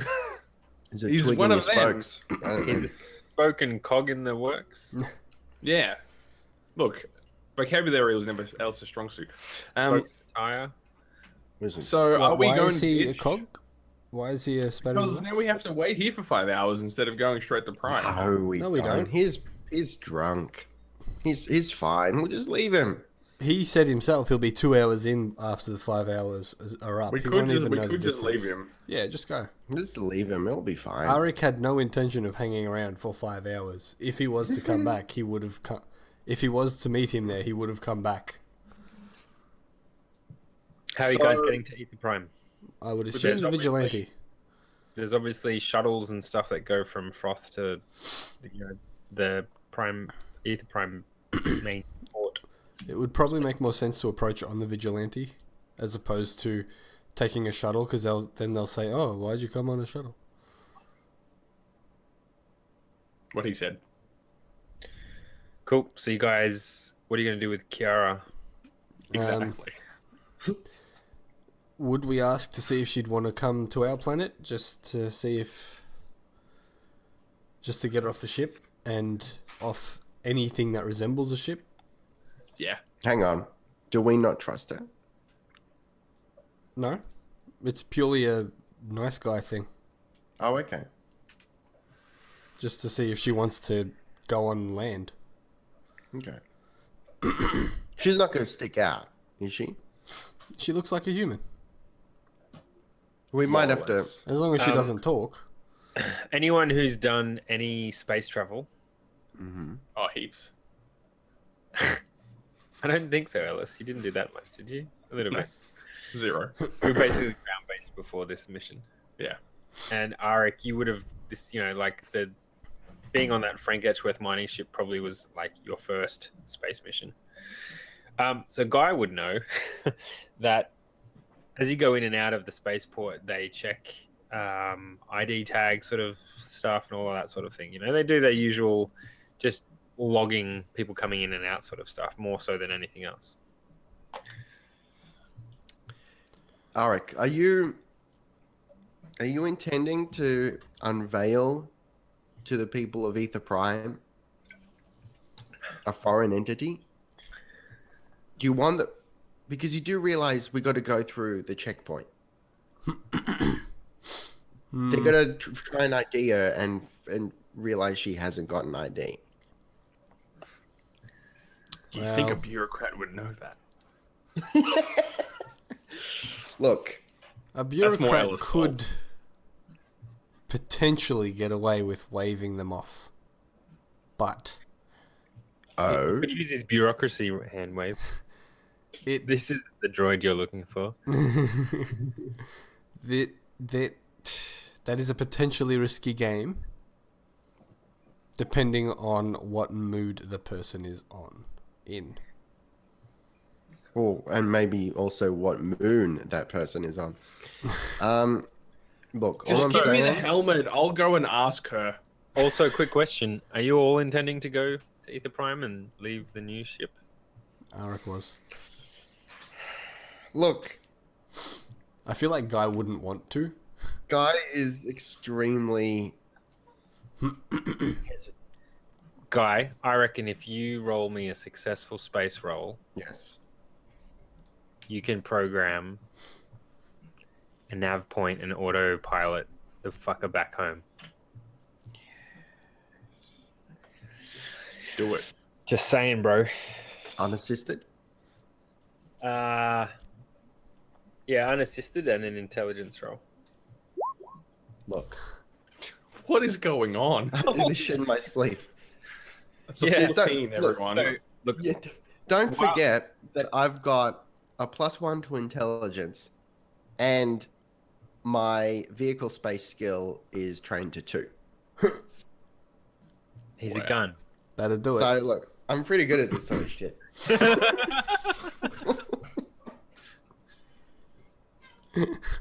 And Guy would actually absolutely brag about that, invoking his high opinion of himself aspect. Nice. Well, then it's then it's up to Kiara, I guess. If the ship's gonna navigate itself back here, she can come with us or she can stay. It's up to her. I don't know if I trust Guy alone with Kiara. But But it's up to her. Guy's coming to Prime with us. And Ellis looks over to Guy with a knowing nod.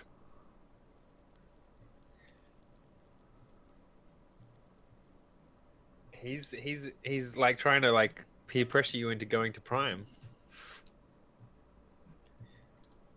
Fine. All right. I will give Kiara the option. I can go if you want. Look, my only concern is like, what if someone stumbles across the ship? I mean, it's not like it's a high thoroughfare sort of area. I guess. I was being sarcastic. Oh, it is.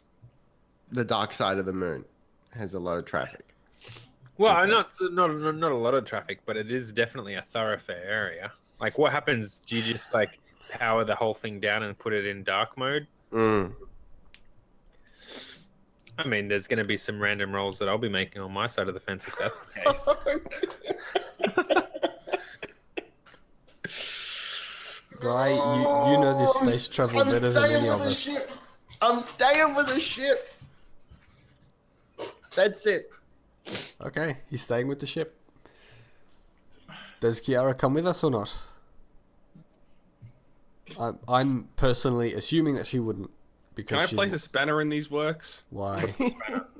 Neither Ellis or Arik meta can spanner. pilot the vigilante. Can what?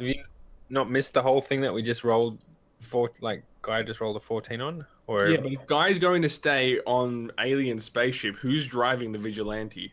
It's being autopiloted. You're right. Fuck. hang on a sec. What did you think that last roll was for, the vehicle space roll from Guy Powers? That was to auto nav alien spaceship back Yeah, I in the thought that event was of theft. What? No, that was to autopilot the vigilante back to Aether okay. Prime. Don't worry about that. Okay. So Next. that was a point of confusion. My Look, you put interpretation was... You put that spanner away, buddy. I'm staying on the ship. Yeah, well, Guys, now learn we're... how to use your I'm tools. sorry if there was a loss of clarity there, but no. What I was saying was, the vigilante is like a toy to Guy, right? Look, it's a remote Okay. control car. Gotcha now. Effectively, it's an RC, and he could probably you guys are in. There's nav markers everywhere. There's like all of the usual shit. He can probably program a flight path and autopilot the fucker back to land in the spaceport at Aether Prime, and he blitzed that roll. Okay, gotcha. So I thought I'm I'm making it fly aerial acrobatics like on the way is essentially what it is Cool. All right, that makes sense It's now. So, yeah, I guess skywriting. you could stay. before landing. So now it's just a So- matter of determining whether Kiara is staying or going. Yes, Yeah. it would appear that And way. that's it. Maybe just go ask. I would. We could even like lean over it if you wish. Not staying. I mean, she's not going. She's staying. Okay, that's fine. Alice and Bonding time. Arik, it's just us. And after asking Kiara, I would say, all right, if you want to say that's not a problem, but Guy's staying too. The pilot dude. She nods. She respects my skills. be It's warned. fine. She's also like in her room when you go to ask her and tell her this stuff. Who's gone to see her in her room? Just me, I would assume. What, right now or in the past? Just like right now, as you guys are about to prepare to leave. Okay, no. Just me. All right, you'd see that she's got strewn about the room. She's got like small piles of tech components and stuff around, and she's been tinkering on things. Okay. And yeah, she's like, nah, I don't have the privilege of introducing myself to your peoples. I don't Oh, have... I don't have the permission Okay. myself to your people. That's also an interesting response, but okay. I could let it go after digesting it for a second. And while Arik's gone, Ellis turns to Guy and he says, "Seriously, gonna ditch me with this guy?" Gesturing down the hallway to Arik. Listen, someone's going to stay and look after the ship. And Look. and I'm caressing one of the consoles, like absent-mindedly, but essentially. Just to skim over it, Ellis essentially spends like the next 30 seconds or minute while Arik's away, imploring Guy to help convince Arik to give up the helmet so we can all understand our new ship. Well, we're all leaving this ship, so... Temporarily. At the But I'm moment. just saying the next chance he gets, like, Yeah, alright. side up with your old buddy Ellis, because aren't you sick of not knowing what the ship is saying? Surely I there know was some tech Alice found that could do it anyway. In cargo. How bay can one. I can't even interface with the ship because I have no means of doing so at the moment. But anyway, it's not the point. It's fine. Look, have this Why didn't you give argument me on the vigilante on the way down to the planet. So you guys get on the ship and take off to Aether Prime. Aether Prime. Pardon me. As you get sort of within like holding distance from sort of docking with the spaceport, over the comms comes those sorts of regular sort of please confirm identification, all of that sort of stuff. Arik just steps forward, presses the button, and does his bureaucratic stuff and throws in a few extra like phrases, like instead of saying, yeah, the ship's called AFM05, whatever it is, it's like, yeah, it's Alpha Frederick Marvin 05. Yeah. Frederick Marvin. That's not right. No, it's just what's that called? The phonetic alphabet? Is that what it is? Yeah. Malta? Look, it doesn't matter. In the future, No, the phonetic no. alphabet has changed. It's now Alpha Frederick Martin. Yeah. Poor Perfect. humanity. And as you guys exit the, you guys land and you dock, and you're in like a spaceport where there's, it's like a giant hangar sort of thing. Okay. And as you step out, there's 6 armed guards, and one of them is like an officer who isn't armed, well, isn't holding a rifle or whatever. Fucking knew it. And you guys step off the ship, and the officer sort of looks at both of you and sort of like nods and says, I'm sure this isn't the welcoming you were expecting. Is the officer known to Arik and vice versa? Let me just finish the phrase first, and then we'll work that up. He says, I know this isn't the welcome you were expecting. However, things are a little unsettled on Aether Prime since the event. So let me escort you. Where are you headed? Suppose we'd go council first? Arik would look at Alice and suggest it, as he would know that was the main aim of the mission to begin with, so... Yes, yeah. We have to report back to the council immediately. So he looks down at his compad on his wrist, punches a few things in, and says, the next council meeting isn't due for another couple of weeks. I cannot order them to meet. Perhaps I can take you to your usual home until then, and I can explain to you what's been happening. Just tell them their what do we call it, like something party. Their mission. Chaos.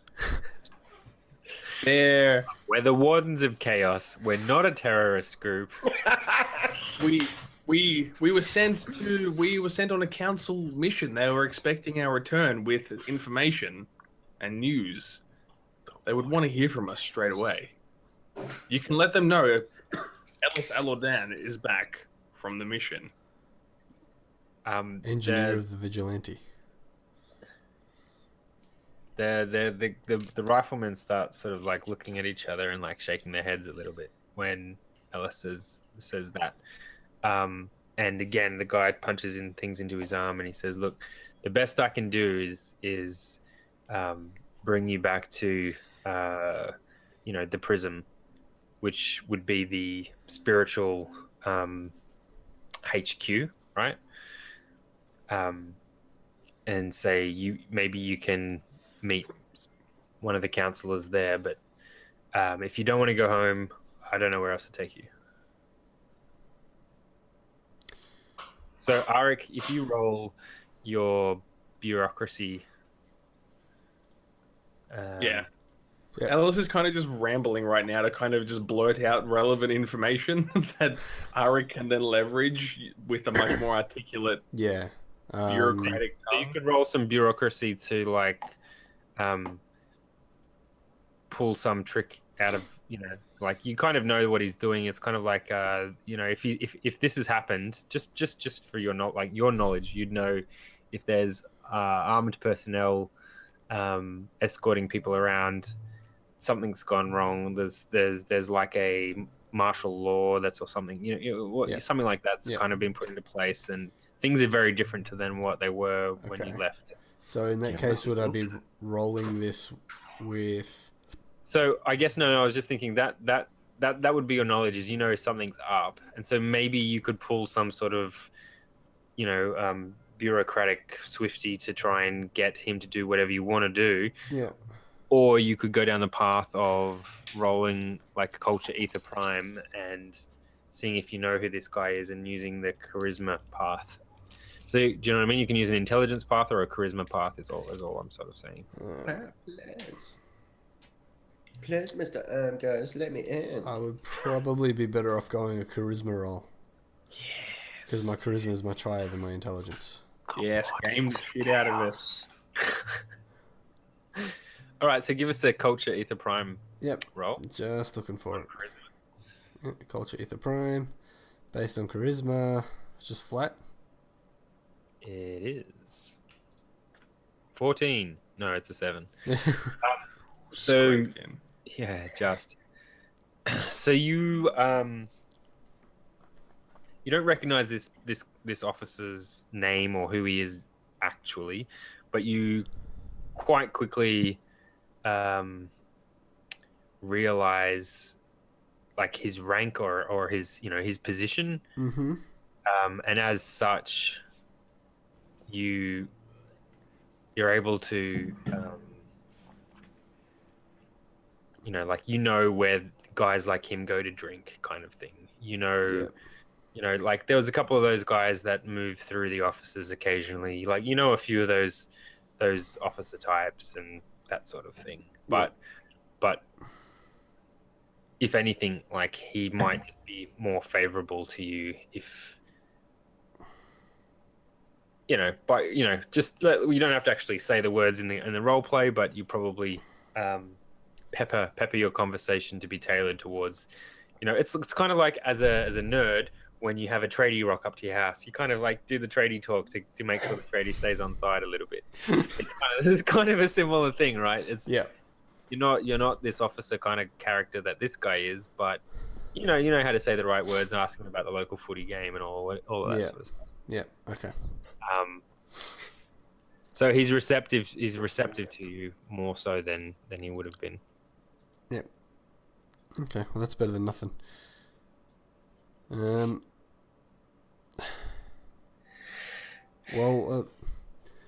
Would I have a chance to talk to Ellis about where we go? Because sure, you can do the old one moment and walk over to Ellis and have a quiet. Yeah, because I feel like we're best off going to the prism so that they know that we're here, and if they know that you're here, they probably don't realize I'm with you yet. Mm-hmm. The other thing that Ellis would know is that Nishi, what was his surname? Yeah. Nishimiko was That's from right. Quanta, was the character who, I guess, the quest was specifically for, but obviously the call was to report back to the council and stuff. So there's that knowledge as well. So yeah, I would, like, under our breath, probably just say, if you want to go to the prison, that's fine. But we'd explicitly request the presence of Nishi, who sent us on this classified mission. All right, this sounds like our best bet because he wanted you on it. He wanted the information. Now we're back, he can get his information. So I think that's our best route. Yep, cool. All right, prism it is. Lead the way. With Nishi. Yes. Get us Nishi. Bring me your finest Nishi. Yeah. So they take you to the temple, the prism, which is full of. There are a lot of panicked people. There are more people here than usual if you've ever been to the prism, and it's interesting. There's a fevered activity that's sort of happening around the prism. Mm-hmm. And the guards sort of give you the nod and turn on the heel and leave you at the prism doors as you walk in. Yeah. And you can hear that there's like a sermon going on, kind of thing.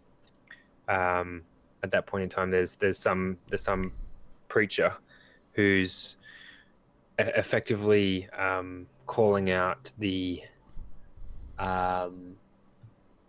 separation of material benefit and material wealth from spiritual holiness, basically saying those who seek to build wealth and those who seek to build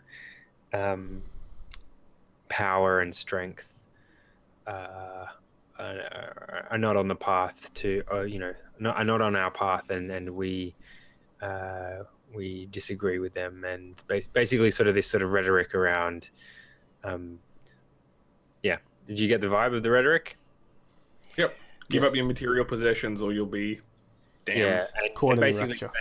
basically saying the colony needs a shake up. There's too much emphasis and resources spent on the acquisition of components to build material wealth, and we need to put a stop to that sort of thing. Is this guy perchance anything reminiscent of a TV evangelist? Give up your fancy clothes! Yeah! Hallelujah! Okay. Yeah. Sure, but people are responding, quite emphatically as well, sort of like getting behind the idea of let's kill the cut the head off the material wealth demon that's infesting our colony, and there seems to be some anger and all of this sort of thing as well, and then you catch a phrase which catches both of you off guard, which is effectively something along the lines of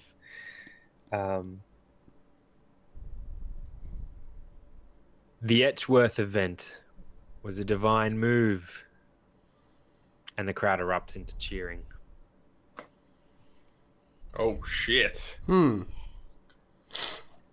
Cliffhanger end. Like terrorism? Maybe. No, they're not. Well, Or they're just claiming it, like there's just classic miracle meta. Oh yeah, that was totally in the divine intervention of our ways. Yeah. Cheers to session 1, season 2, episode 1. Look, you're really annoying. Can't we just play more role-playing games? At this point, I think you should say Guy is really annoying. Yeah. Yeah, classic. You're out of the meta. Oh, we've lost Ellis. Sorry, bro. Oh, he's back. What? I'm right. I'm still here. I never went. Nah, No, dog, you you roboted real hard. Yeah. Super potato. I'm not even doing anything. Am I You okay went now? mashed Potato. Yeah, you're fine. Oh, well. Relatively speaking. Look. But look, As good as you can be. let's skip GDRP next week. I'm just saying. I'm up for it. That prep though. Oh, look, I feel wiped out. I've had a massive week. My last week at my current job doing handover stuff. I've not been sleeping well. Toddler stuff. I'm not been watching The Expanse. Look. Bro, season 2 isn't even out here yet. Cardinal sin. Yeah, but look, I'm a bit spent. I'm a bit behind the 8 ball. So I'm glad I'm glad we're on Aether Prime. I'm glad we played that last half now. So. Dude, it's such a tease. I need to know so much more. It's all unraveling now. Look. It's pretty good. God dang it. So Mars attacks? So yeah, that was a good one. Good recognition. Yeah, good word. So Ellis, you're seemingly articulate. Give us a quick summary of episode 1 just before we kill the stream. I'm always articulate. Wait, this first episode? Yeah. So, okay, I'm just trying to think back really quick. So basically, Guy Powers was the hero. Look, I wouldn't go that far, but Guy Powers jumped Was into the made cockpit. Guy can now drive the new unknown polygonic spaceship with his mind. Ellis grabbed the wristband off Tentacles to try and use it on the new ship. Didn't work because he broke it. So gave it to Kiara, made her cry. Arik also tried to mend fences with Kiara, just try to be buddy and that kind of thing. And say sorry for having to not take you home yet.